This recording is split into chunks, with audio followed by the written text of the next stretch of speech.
Welcome back to Fluent Minds. Daniel and Sophia live in the same neighborhood. Daniel's apartment is next to a grocery store. Sophia's house is across from a small park. They like their neighborhood because it has many useful places. Every morning, Daniel walks to the bakery on the corner. "I always buy fresh bread here," he says. Sophia does not go to the bakery often. "I usually eat breakfast at home," she says. In the afternoon, Sophia goes to the library. "I go there twice a week to study," she says. Daniel does not go to the library.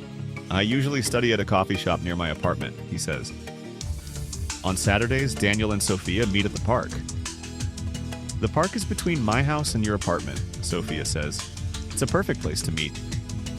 Daniel and Sophia's neighborhood also has a pharmacy, a bank, and a post office. "Yes," Sophia says, "and the bank is across from the movie theater. I go there once a month."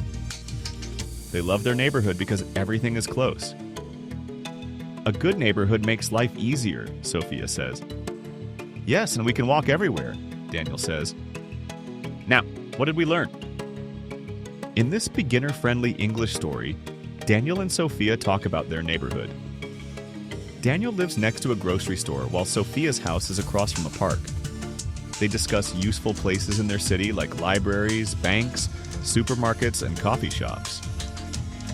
This video is perfect for A1 learners who want to improve listening, reading, and comprehension skills while practicing location expressions and describing neighborhoods.